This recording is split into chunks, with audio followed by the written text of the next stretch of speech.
Camp Pros, and welcome to the CampHacker podcast. My name is Travis Allison. I am a founder of CampHacker and also of GoCamp.pro.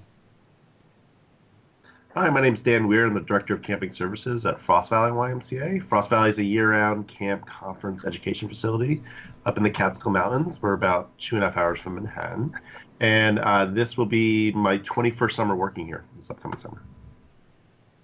And my name's Joe Richards. I'm the Executive Director at Pierce Williams Christian Center, which is a United Church of Canada summer camp and retreat facility located in Fingal, Ontario, which is about halfway between Detroit and Toronto. I'm Jaleesa Danhoff, and I'm the Assistant Director at Camp Nuego. We're a 91-year-old year-round facility that focuses on empowering girls to be their best self. And I'm Mark Cooper, the camp director of Camp Tamarack, a private residential camp located in Bracebridge, Ontario, which is about 2 hours north of Toronto. Right on. Well, I'm excited to have you all here. And Jaleesa and Mark, welcome back. Mark, you've both been on quite recently, so it's nice to have you both. I won't do too much in terms of the interview, but thank you both for being here.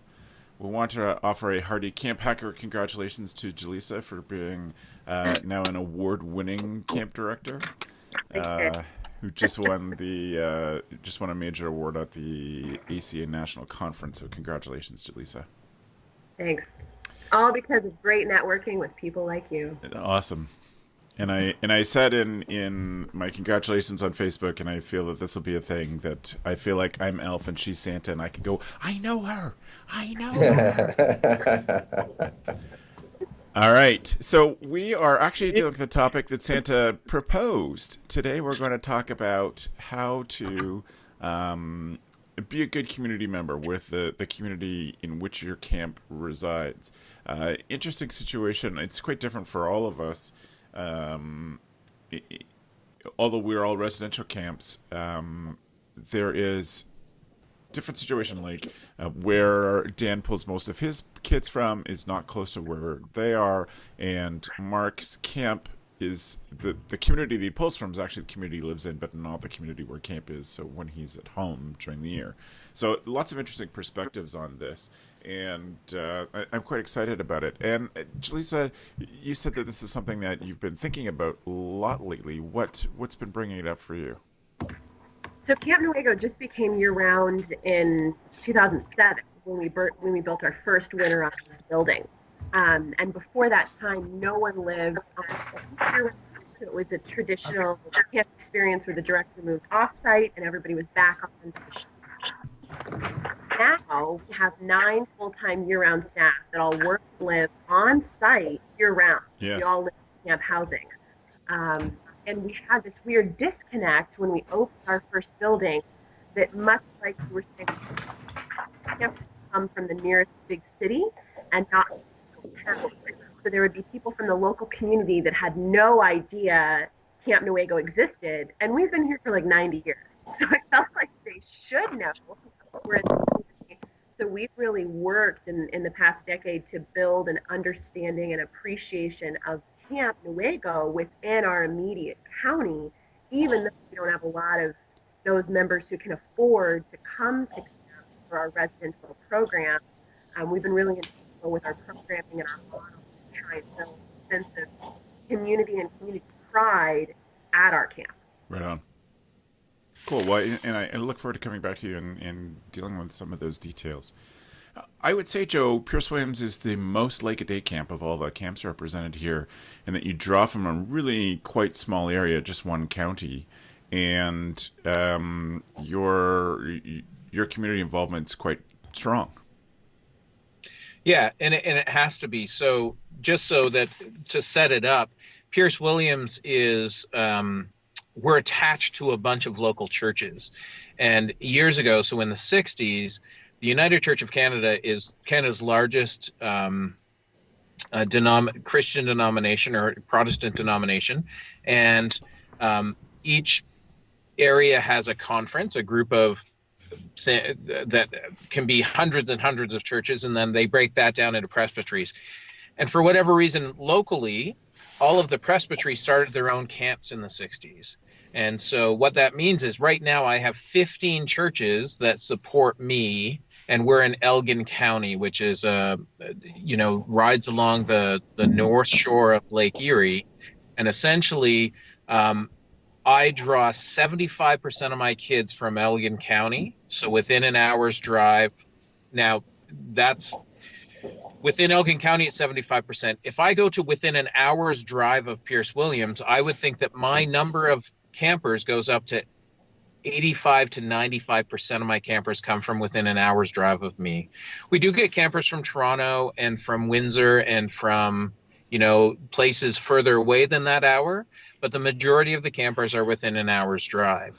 And the majority of those campers are literally within our local county, which is very much like, Jaleesa would know this, very much like 4-H camps, which in the States are a lot of 4-H organizations will go to a camp that's not in their county sometimes, but their county runs their own camp. So we have to be attached to the community because the community is where our kids come from. Right. And I was telling this story to my new summer camp director, Matt Hansberger, who started with us last week, a story about 2008. CampHacker producer Matt Hansberger.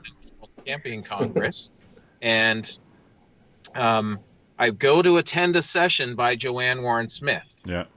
Joanne Warren Smith says at the beginning of the session, and some friends of ours from Camp Robin Hood are in the session, who I know. And Joanne Warren Smith is like doing introductions, and she says, so this is only for day camps. If you're not a day camp, you shouldn't be here. And so she gets to me and I say, I'm Joe Richards. I'm from Pierce Williams. And she goes, so you're a day camp? I said, no, we're residential, but she's like, you can't stay. You need to leave. And literally it took convincing to stay. But once you understand, so for us, it's much more like day camp than residential. When I spend $10,000 in advertising, I can spend it very close to home because I know that's where I'm going to get the most bang for my buck. I'm not trying to spread that 10,000 out across North America. Right. So, Joe, actually, I'm going to come back to you. I want to give Mark a chance to jump in. Mark, what is how tied is camp in its summer location? How tied is it to the local community there? We don't pull probably zero campers from Bracebridge, right? Like as far as that, like my community involvement, like my summer camp community wouldn't come from Bracebridge. We've talked in the past of would we open it up and do like a day camp program but I think the majority of our kids come from Toronto. We have a large international population that comes from Mexico or China or Spain or France, all over the world. My community involvement will probably involve, we do lots of different community events because I think like Jaleesa said, it's interesting that people live in Bracebridge. We've been there for, before Tamarack started as a co-ed camp, it was a Boy Scout camp, and people have no idea unless they're like your local vendors that we use. They have no idea.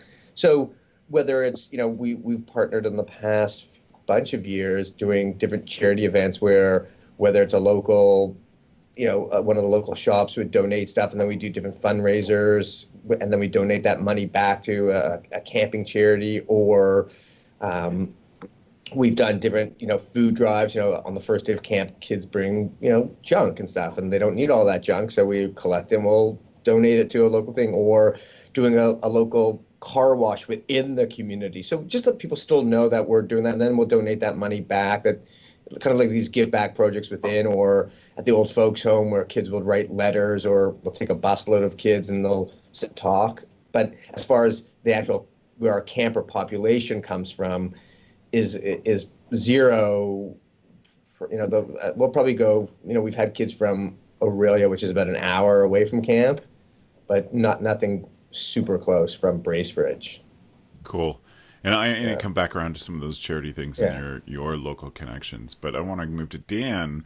For Frost Valley, you have a huge year-round population of your own stuff. And how does that connection with the local community work? Yeah, so we're pretty unique where we have an overnight camp and a day camp operating at the same time, and it's funny.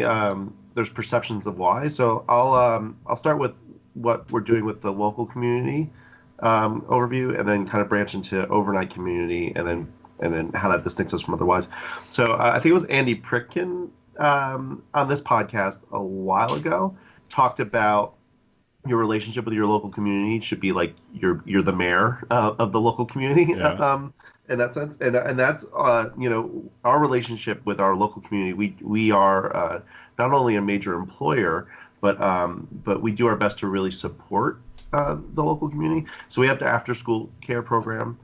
We have a very large day camp as well too.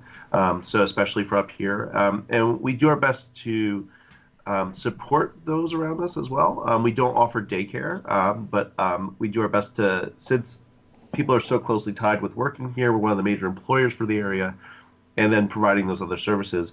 And we also host the entire sixth grade annually for a school trip.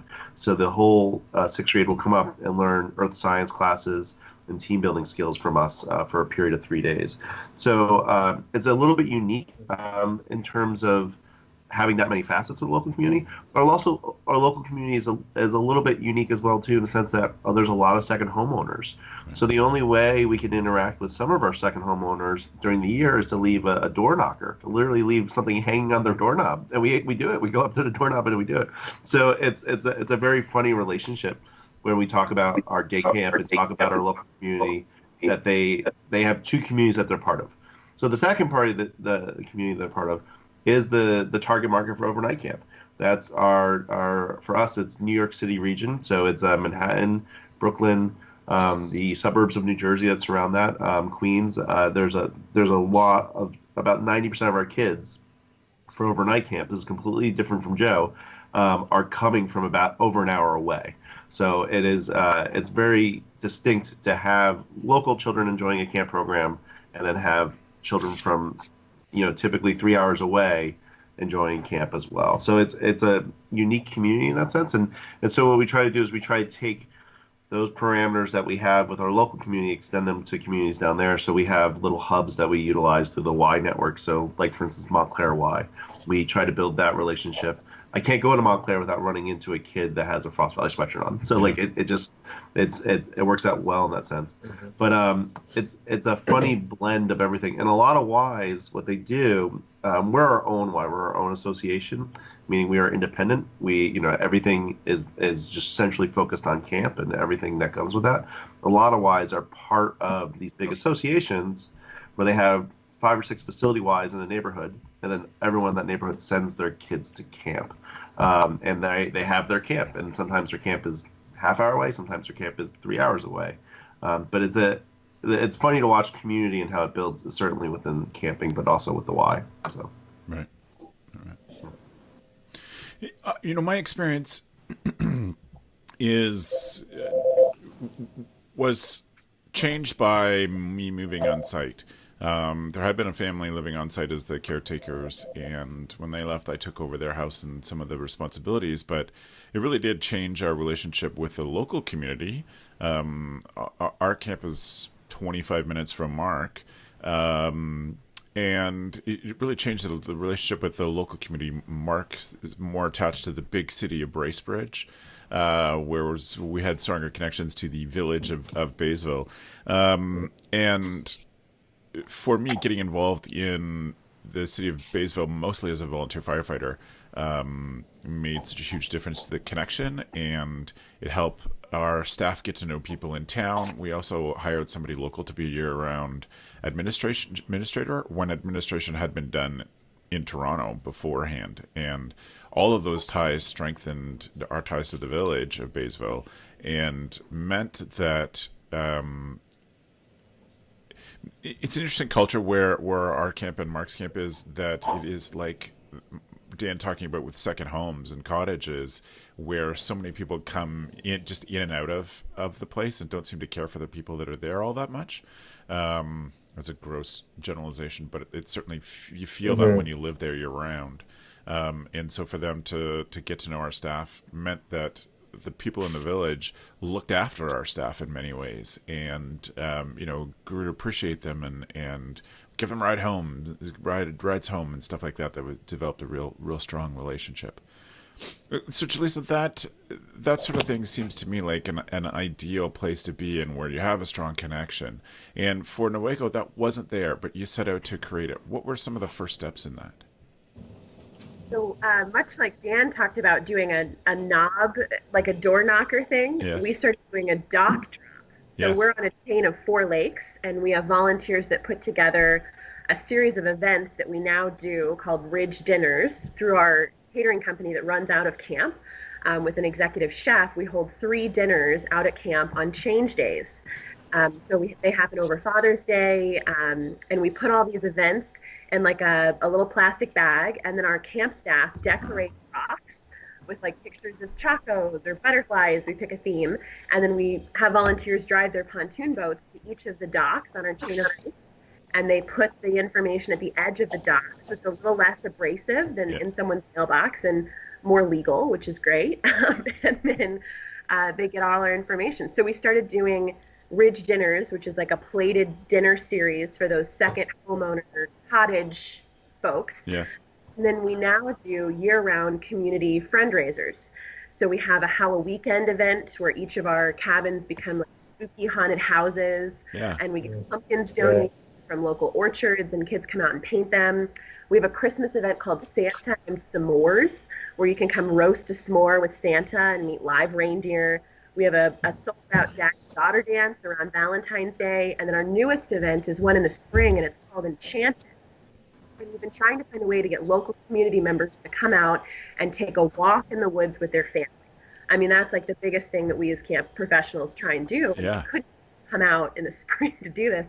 So we get local volunteer artists to make these fairy houses out of whatever materials they want, and then we hide the houses along trails, and families go and they hike and they aim to find all these houses on our camp trails, and then we auction off the houses for camp scholarships. So at each of these year-round events, we'll have between 400 and 600 people here a day. Wow. And we charge really like $5 a person. We're not making any profit on these events, solely fundraisers. So just the sheer number of people from the local community that traffic through our camp, our local day camp is really small, like 30 kids a week. So we're able to make a bigger splash in the local community by having these events. And we've also started to open up our zip line for public dates. So we have public zip line dates where local community cottage owners, like Dan was talking about, can bring their grandkids out to do the zip line. And we charge a fee for that. And then we have people trying to sneak on our ropes course to do it on their own time. Right. I love the idea of fundraisers. So smart. So smart. So, Dan, what, other than offering services to the community, what are some of the intentional things you do to make that connection? Yeah, similar to what Jaleesa was just saying, we have a few free events for the local community that tend to be centered around either holidays or convenient timing. So, for instance, we do a fall farm day, and that's after our farm camp wraps up, and it's when the foliage is at its peak, and we'll get 400 people, and a majority of them are the local community. Yeah. And it's awesome. It's just people getting to see camp, and I think whenever people can see the value of what you're doing and have an experience themselves, they won't look at you as that place that, if you're a nonprofit, takes away from their tax money, or if you're a private camp, that place that has condos up in the woods, that sort of thing, whatever thing they latch onto. So that's one. We throw do another one with the Halloween, and then we lately the past 3 years we've been doing one at holiday time, and for us there's a poverty rate up here that is astonishing. So we basically just allow people to have their holiday dinner up here, and we do it about mid-December, and we put out a big turkey and a full meal and crafts and everything like that. And we've heard from some families this is the only time they could actually really all get together. When we just go above and beyond, and we charge nothing for that. We actually we get our partners for other vendors to donate services. So, for instance, we'll get a school bus from the school, and we'll get the busing company to donate the busing, or we'll get the food donated from our food provider. So there's a lot of ways that we've been able to utilize that and keep the cost minimum. Then all the staff donate their time. Like we just view it as giving back to the community. But yeah, I can't. Whenever you could get people to your property and they could see the benefit of it, I think is huge. There's a camp, it's Coleman Country Day Camp in Long Island. They actually have amazing fields that they I think they have astroturf in a few of them, and so they have it for their summer camp. But during the year, they manicure it and keep it open all year long, so any sports team that's local can use it as well too. So they, those little things where the community can actually use your property, it's invaluable. They will defend you until the end, by having a camp experience of their own, something to their heart. Right. It's awesome. Joe, what for you folks is some of the ways that you give back to the community within the county? Well, within the county, the ways we would give back, we do staff some of the vacation Bible schools or vacation Bible camps locally. We try to deal uniquely and only with local suppliers for things. Yeah. And for us, local is very local, right? Local is Elgin County. Yeah. We have done fundraisers in the past and dinners and all of those things. We used to visit old age homes with staff and do songs and whatnot. But a lot of the way we give back is through subsidizing every child who comes to camp, which is a huge thing because our community does have a higher unemployment rate than most. And it's this part of Pierce Williams history is that you want to keep the rate of camp extremely low so that people can afford to come to camp. And so we're balancing that out with our needs long term right now. But those are some of the ways that we give back to the community. More importantly, are the ways you connect with the community, right? In a day camp setting, as Joanne Warren Smith has said in the past, is if somebody parachuted in and walked up to a house and literally said to someone, think of a camp, what is that camp's name? Our goal is in Elgin County, if you were to parachute to a house, they would say Pierce Williams. Right. And we have a fairly good, I would think we would have a very good success rate with that. The challenge is, and we have a couple of new staff now, and a volunteer that's been with us for about 2 years full time, who said to me just the other day, he said, I'm surprised that people don't know we exist. And I said, I get it. Like, people can literally be 10 minutes away and not know what we do. Yep. And I don't know what more I can do to reach those people, because if some people don't want to know, they'll just never know. Very different than the other camps. There's no transient population because we're in the middle of farmland and residential buildings. So people tend to live in their houses and be there that's where they live. So it's unique. We blanket the county with our advertising. So I'll print 30,000 brochures just to send out to make sure every house in Elgin County gets a brochure. Now, those houses could be filled with seniors and whatnot, but once again, it's just that piece where they know, right? They'll at least see it and be like, oh, Pierce Williams still exists. Because what I get sometimes when I'm out and about is, I thought that place closed in the 90s, and you're like, no, we did. We're fine. So yeah, it's part of giving back, and it's part of communicating our need and the programs and facilities we offer. So as with campers, here's a unique stat. So as I said earlier, 75% come from Elgin County, probably 90 to 95% come from within an hour. The exact opposite is true of the groups who rent us. Right. 75% of our rental groups come from away from Elgin County, and So rental groups and school groups. So when we do school programming in May and June, 75% of those groups are coming from further away than Elgin County, but which to us mainly means London, Ontario, which is only, like, I'm sitting in London right now, and it took me half an hour to get downtown London. So we're not extremely far from 500,000 people who live in those places year round. Right.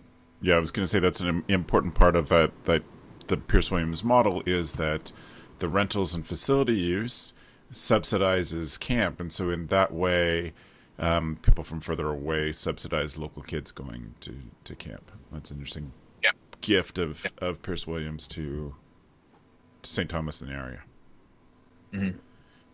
Mark, you just alluded to some really interesting things that you had done within Muskoka or Bracebridge, or in Lake Ebey's Township, or in the city of Bracebridge, technically. Yeah, most of them were in the city of Bracebridge. We probably actually went into Baysville, like if we've done a couple fundraiser things, but mainly Bracebridge is where most of our staff. Like, we're halfway between Bracebridge and Baysville, and Bracebridge just has so much more, I guess, for our staff. So and so many of our vendors that we work with are there. So if we're working with them, or we typically go left out of our gate instead of right towards Baysville. Mm-hmm. So what have been some of those things? What have been some? First of all, why was it important to reach out to Bracebridge, and what have been some of the things you've tried? Yeah. And it's something, hearing some of the other things that people are doing. First of all, I'm blown away. I never knew that you were a volunteer firefighter. Had I known that, I might have started a small fire just to see you come put it out. There's a word for people like that, Mark. Yes, because it's funny, because a lot of our vendors, like a lot of the guys who I use, are also on the Baysville volunteer firefighter. I'm like, wow, it's pretty.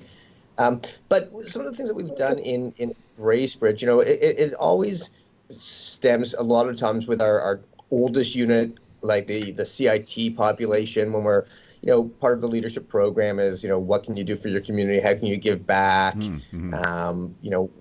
And coming up with, so the past couple of years, they would, each of our unit would pick a different charity and would say, at some point you have to do what we call Tamarack Gives Back. You pick a charity of your choice. And sometimes kids would pick like Sick Kids or Kids in Camp, which is a charity that a lot of the Ontario Camps Association camps Mark, donate you better money explain to. what Sick Kids is. Sorry, what? You better explain what Sick Kids is. Oh, Sick Kids. Yeah, Sick Kids. It's a terrible name for a hospital. Sick Kids is a hospital, one of the leading hospitals, I'd say, in the world for children. From And any it's in Toronto. type. It's not local. It's Toronto. Yeah, it's in Toronto. So, or the kids would pick a charity, the Canadian, or we've done kind of co-branding stuff with Camp Uchigeas, which is a camp for kids with cancer. And, that year we raised a couple $1,000s, and it was just neat. Anything from 50-50 draws to, a big thing that we would do is prior to the start of the summer, some of our staff would go in and, we write a nice letter. A lot of them would know us, and we just go literally door to door and say, hey, would you want to donate? The local pizza guy will donate 2 large pizzas, and we'll raffle all these things off, and whatever money we raise goes there. And then we obviously follow up with a nice thank you, and we take a picture of the winner. And it's funny, when you go back into town afterwards, you see that they want to be part of this bigger thing, right? And so picking a charity, doesn't matter which charity. And then so with our CITs, we've done little things that, car washes where, we will buy all the stuff, and we'll partner with like the local gas station, and our CITs, 10 of our CITs will go and just a car wash and raise money that kind of way. One of the things that we want to do more is there's always that interesting relationship, that love-hate relationship with the neighbors. We're a summer camp. We make some noise. Someone, like there's trucks. They go from being this quiet street to, during the summer, every day you have different vehicles coming down the camp road. But I would love to open it up as a an open house, a Friends of Tamarack to 30 or however many families that are kind of within, a couple kilometers, where we open it up and just come experience summer camp for the day, just so you see what we're about. Because sometimes I think you get these cottagers or there's residents where it's like, oh, here comes the kids again every summer. And I really want to kind of break down some of those barriers. So hearing some of the different things, and we're on a private lake, but doing, like Dan said, like those little door knockers, something like that, whether we could do it in-house, because it's not a huge population, where our kids make these cute little invitations. We invite them, at some point, because I think that's an area that we need to do better. Right. Yeah. So as I've alluded, Mark's camp and our camp were on sort of opposite sides of this little town of Baysville, and the cottage we were on was not private, so there's lots of cottages and second homes there, and lots of year-round residents as well. But the Cottage Association was struggling to find a place where they could have an annual meeting and plan some big events. And as soon as I started as a director, I started going to the meetings, and I was like, why are we meeting in this dumpy little place in the village when we have this beautiful dining hall on the lake? Like, let's have the meeting there. Mm-hmm. And that started as the first thing that turned into a biannual Cottagers Day, where the meeting was a part of it, but there was also barbecue and big lunch. Mm-hmm. And the Cottagers, I think, have to they hear what camp is like, but they don't see what camp is like or know what camp is like. So they just hear all the screaming and laughing and in our case, a lot of singing. And so they got to experience all that stuff and go on the zip line and the climbing wall and just see around camp. And that certainly made a big difference with the local community to do all those things on that one day. It was an important part of building a good relationship with them. Two other things that I've seen. One was from our camp after we left, and one was from another CampHacker co-host that I love. After we left, the director started a camp called Pay It Forward, and it was a week for teens looking to do volunteer, change the world kind of things. And they definitely picked local, national and international charities as part of that work. And this was definitely when we would take kids, practice with them for a few days, and take them into a senior's home and sing for them. Also go and play cards and do some of those relationship building things, as well as raising money and food donations for the local food bank in the area. Pay It Forward is a really interesting experience, and there's an amazing number of camp leaders that have come out of that week-long Pay It Forward camp that really graduate into be long-term camp leaders because they're interested in giving to people, and it's a great leadership skill. The other thing that I would say that's an awesome way to give back to the community, build community within your community, was from David Gill from Ferncliff. And Ferncliff is outside of Little Rock, Arkansas, and they have been working for years now as being a disaster relief packing logistics center for the Red Cross. And they have built a warehouse on site where they put together packages for disaster relief. They also do overseas food packages, and so they store the food, clothes, all that stuff on site. And they also then have their campers. Every camper is involved in packing something that goes overseas with Heifer International, but there's also local programs. And they've also been a sort of a disaster relief meeting area. If there's ever some big floods or fires and they need to pull people out of their local area, they send them. Ferncliff opens their doors, and I think it's been some pretty awesome connections to their local community in that way. As we come to sort of the end of our time, there's lots more to talk about, but I wonder if any of you have ideas that you've seen from other camps that you admire, or that you want to try, that you've seen or heard of, that would be a great way for a camp thinking about reaching out and connecting with the local community, either the big cities that they draw from, like Mark and Dan have described, or neighborhoods within those cities, or or the local community to where the summer property is and that. Dan? Yeah, no, there's just three things that came up while we were all talking. Yeah. One is we allow our local EMS and fire and police to host free trainings here, and that has been greatly beneficial for our relationship with the local community, as well as making sure our local forces know our property for security reasons. I highly recommend it. It's been awesome. We also have been doing Meals on Wheels.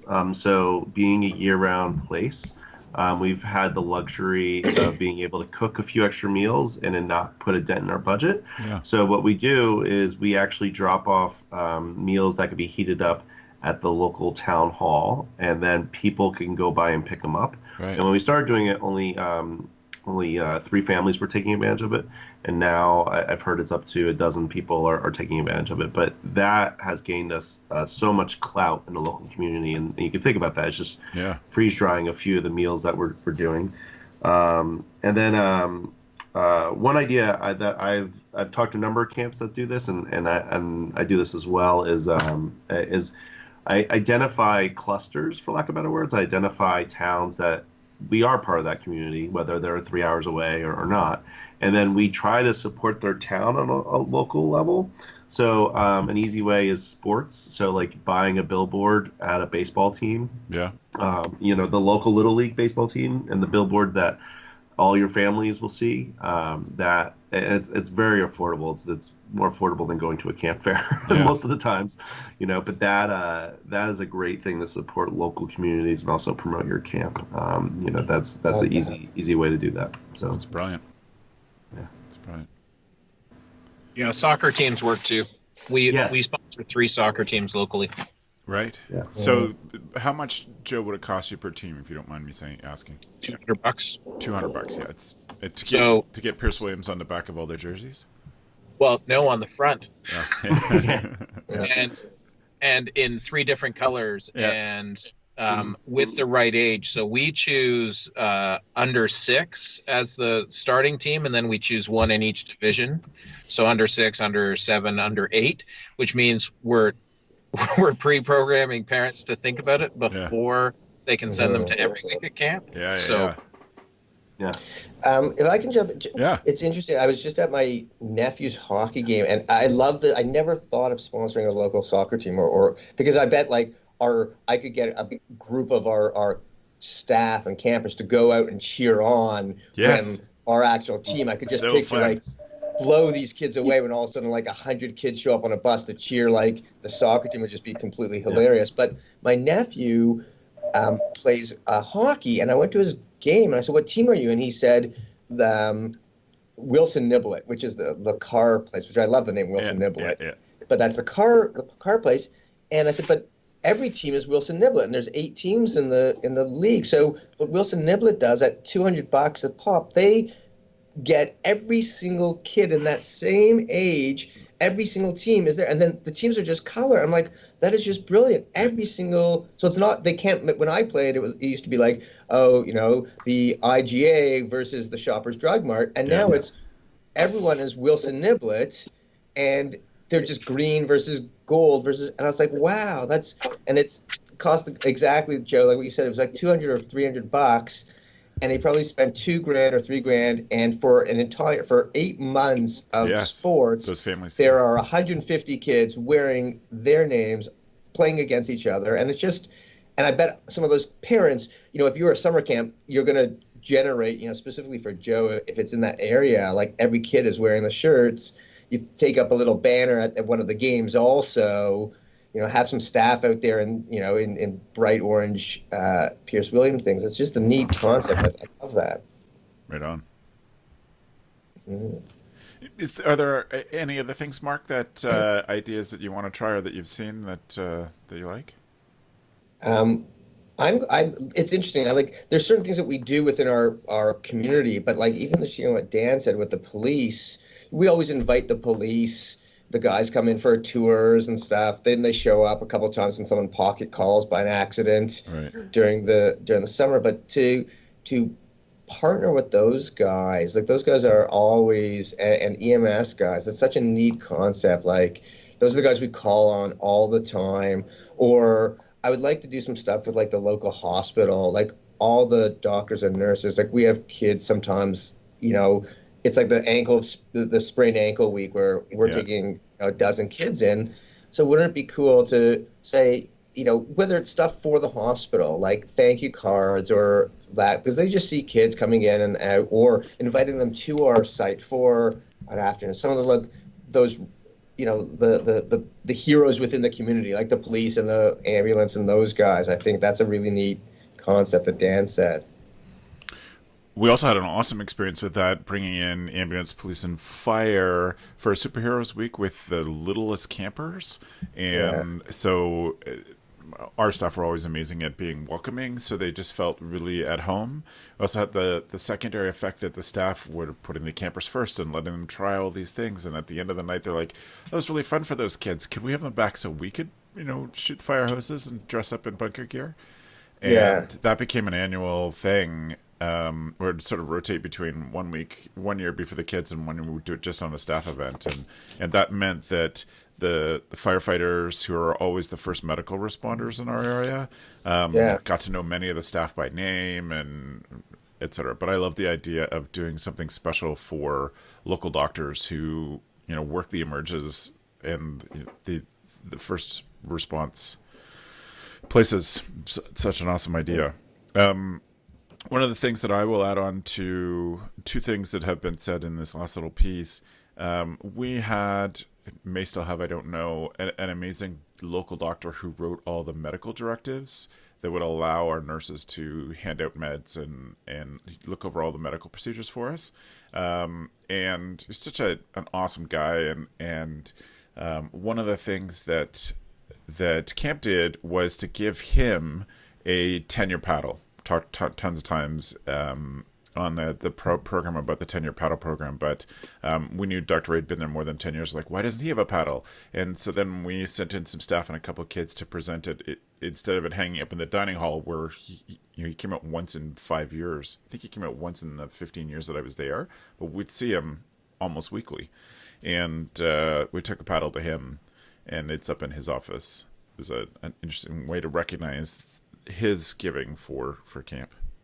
The other thing, first responders, Wood Eden Easter Seals Camp in London, Ontario, has a relationship with the City of London Canine Unit, and they have allowed them to build a building on there, and that's the training ground for the Canine Unit. And that has meant that there are regularly, several times a week, police cars in and out of the camp that drive through the camp. It's sort of a circular driveway. So they have police going through there. And once they told the neighbors that this is what's happening, and they didn't have to panic that there were so many cops, it was just a great security thing for them to have random days, police cars in and out of the thing. And so the K9 unit and the other police services members knew the camp, knew the year-round staff, and felt some great loyalty to that. Julissa, how about you? Any final thoughts? In our staff training, we have a piece of the day where we do a local photo scavenger hunt. So in our staff time off, we found that they would go to the big city of Grand Rapids, which is about an hour away, instead of going out to eat locally or using the local cinemas, because they just didn't know what was available. Mm-hmm.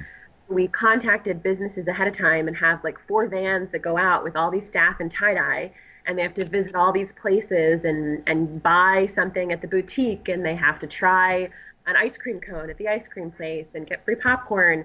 And so then all these business owners are seeing these like excited young women coming in drones of tie-dye.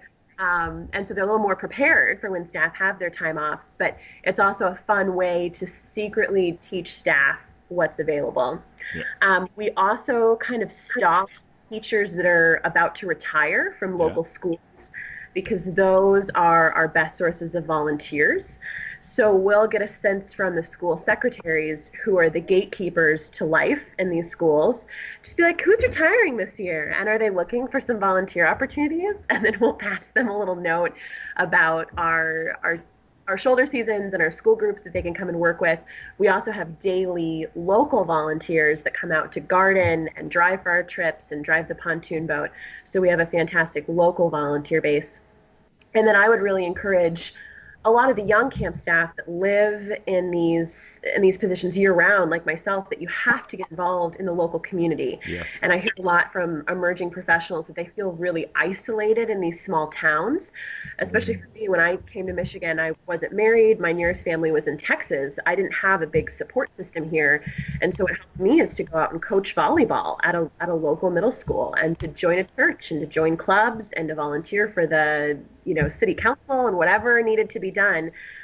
You can make those connections, but in a small town, if you didn't grow up here, you really have to put in an effort and not be afraid to walk in a room where you don't know anybody, because those are just friends you haven't made yet. So I would encourage all those program directors to get out of your camp and get to know the local community year round. Awesome. So great. You reminded me of one other thing that we used to do, Jaleesa, that helped with our connection, and it was the same thing. Most people on a day off would go to the town of Huntsville from our camp. And so if you were a first-year staff member, during staff training, you would get a bus tour of Huntsville. It's like, here's the dollar store. Here's the ice cream shop that loves camp people and has a camp discount. Or, I can see... Brevard, North Carolina has a ton of camps around it, and they have an ice cream shop there that has a special recipe of ice cream made for each of the 60 camps in their area. So, you go and teach them, go show them where the ice cream shop is that has a Camp Travis flavor of ice cream, just laundry, etc. So it was a way that we could get them comfortable with the area and help them to shop local instead of driving an hour to an hour and a half away to a big city for that sort of thing.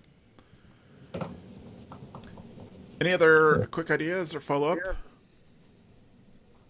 Yeah. Excellent. Thank you all for that. It was awesome, enlightening, exciting, etc. So really appreciate your help in thinking about how to build community within your community. At this time, then, I'm going to move us on to our tool of the week. If you are joining CampHacker for the first time, watching us on YouTube or listening to this first podcast, our tool of the week is our invitation to the co-host to bring a tool that helps make them a better camp director. And we'll go around the circle and see what people's tools of the week are. So, Joe, what for you is your tool this time?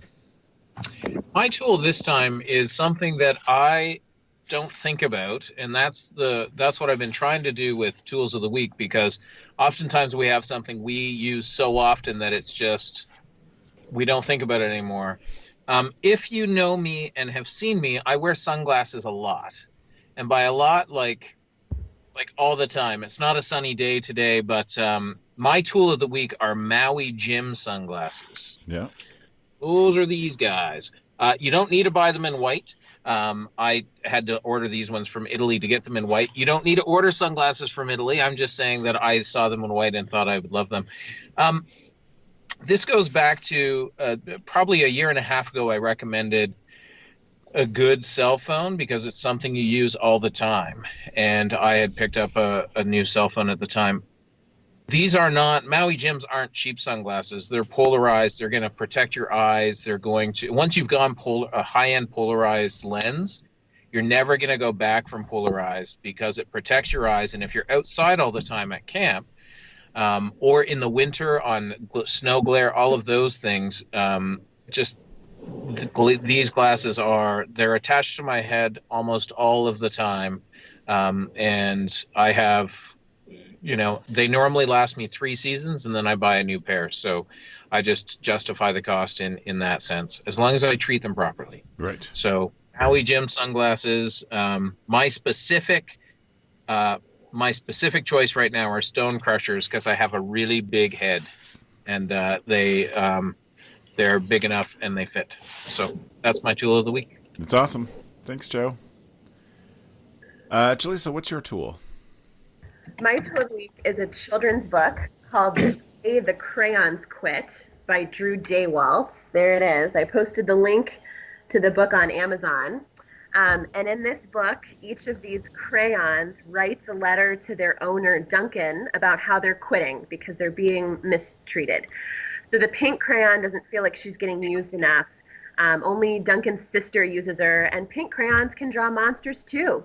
And the black crayon doesn't understand why he can't be in the rainbow. He feels like that's just really inappropriate. Yeah. And you can use any color you want to color anything you want.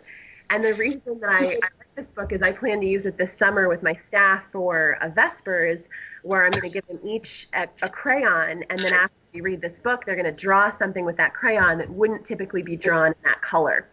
And in talking with a lot of camp staff at the recent ACA conference, the current American political climate is a little rough down here, and they felt like they encountered some difficult conversations and home visits during the presidential election.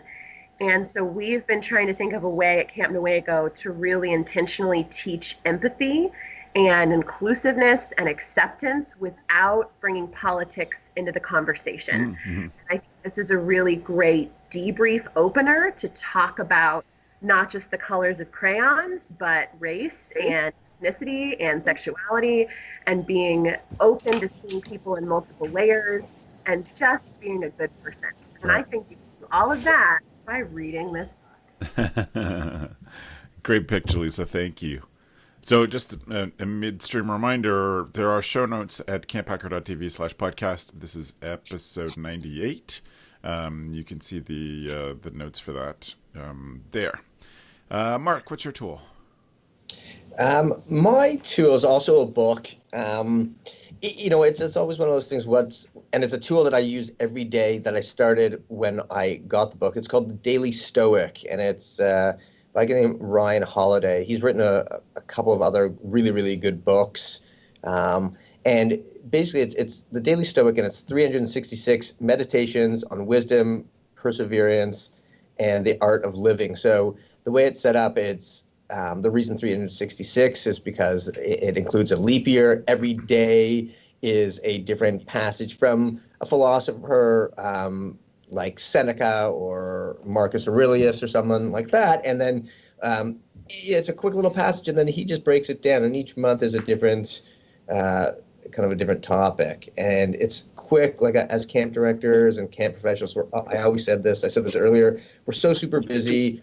If you're like me during the summer, you read the same page over and over and you try to find some time. But it's kind of how I start my day. And it just gets you to think a little different, finding that work-life balance and looking at things a little differently. And it's I recommended it to Joe recently. I think he picked it up also. And we actually were texting certain days that we like. And it's again, The Daily Stoic, really, really great book.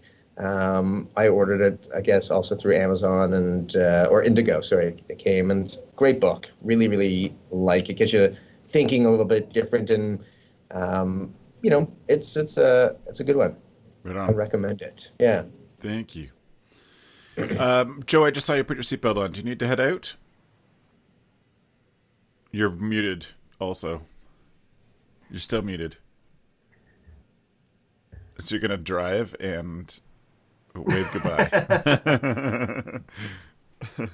Thanks for being on, Joe. We'll tell people how to get in touch with you. Awesome. Dan, what's your tool? Yeah. So my tool is the two books that are from Susan Cain, is the keynote for Tri-State, the opening keynote. So I have one of them with me. It's called Quiet Power. So she writes about introverts. And basically her first book was called Quiet, and it was all about from a parent, from a society, from an educator standpoint, what we could be doing for people that are introverted, and talked a lot about teens. There's a tremendous amount of takeaways from that book. And then this book I really loved because this book is geared towards kids and teens. So this is a book for children on how to navigate different aspects of life. And it really is segmented by that. I had the privilege of talking to her last week, and I'm very excited for her keynote coming up. And I'm always intrigued when we can find somebody that is pushing youth development in a further direction. And I really think her book is both her books do that. So yeah, it's my tools of the week. It's awesome. Dan, what age is Quiet Power? Just what's it geared towards? Is it like teens or? I'll read you some of the table of contents. So it's kids and teens. They cover school, everything from cafeteria, classroom. They cover socializing, so friendships, parties. They cover hobbies, creativity, athletics. Cover home, and yeah, and then there's a guide for the parents at the back as well too. But I haven't had a chance to read this one yet. I picked it up the other day, but I'm almost through Quiet. It's been outstanding. Yeah, so. Quiet's a great book, and it was one of those books that changed me. I thought I was always like an extrovert, and I think as camp directors, you're always like that type A, and I realized I get all my fuel and I recharge in those quiet moments, and I really like, oh, maybe I am a introvert with just have these little bursts of, extrovert moments, or for 2 months, a year, really an extrovert, and then I just crash because I just need that introverted quiet time. It's a brilliant book. Yeah, that's great to hear. Yeah, I think for us, when we were choosing her to speak on the tri-state chair, when we finally landed on her to be the opening keynote, the biggest thing was making sure that we're creating a camp for all, and that every person in the room understands that every child should be felt welcome at camp. And so she's actually a camp parent of Camp Ramacoy, and Camp Ramacoy is where Matt Kaufman's at, and Matt Kaufman actually did his best to measure retention for extroverts versus introverts, and found that his program, he really had to alter his program to meet introverted children. And so we have a farm camp program, and that program is the first to sell it every year. And I can tell you right now, compared to the other programs we have here, that is a more introverted child that is at that program than other camps. They make a bond with an animal in a way that you would make a bond with another person. So it's there's definitely something that is complex about it, but also simple in ways that we can adapt our programming. So, cool, neat. Yeah, great tool. Great. So my tool this week is partly self-serving, but it's a new service that we are offering. My friend Laura Kriegel and I are doing. You can check out our website at graphicvision.me. And it's a service that we're offering to camps to go and do strategic visioning with them, where I facilitate the conversation and Laura draws the conversation on the walls. And we've had some awesome experiences with sharing that with camps in Florida, New Hampshire, New York State, and a group from across the country. And so that's a service that we are setting up there. And I think it's a great tool for camps to get together, talk about strategy, and then have these awesome images of Laura's to communicate that strategy out to the rest of the wider camp community. And it's a product we've seen some amazing results with. So if you're interested in big vision things or even little vision things, and you just want to bring a team together to really work on some real strategy for bigger little picture pieces of your camp puzzle, I would encourage you to go to graphicvision.me. Jaleesa, I want to say thank you. It's so nice to have an award-winning camp director on the show finally. If people have any follow-up for you, how can they get in touch? They can find all my contact details at campnuego.org. Amazing. Thanks, Jaleesa. And Mark, you're an award-winning camp director in my heart. How can people follow up with you? Thank you. I'm going to do hair flip also. And the best way, easiest way is Mark, M-A-R-C, at camptamarack.info. Just Google camptamarack.info and you can find me there. Happy to share any ideas or vision with anyone. Great. Thanks, Mark, for being on again. Yeah, my pleasure. Thank you. And Dan, when you are not focused on the Tri-State Conference, you're also willing to answer camp conference or camp questions. How definitely. Can people get in touch? I work at Frost Valley YMCA, which is frostvalley.org, and my email is very simple: campdirector@frostvalley.org. Amazing. It's a great email. Yeah. Thank you, Dan, for being on, fitting us in what is a crazy time of year for you. Yeah, no, very excited. Hope to see a lot of you all at Tri-State. Yes, we're going to have this show out before Tri-State for sure, so make sure that you stop and say hello to Dan.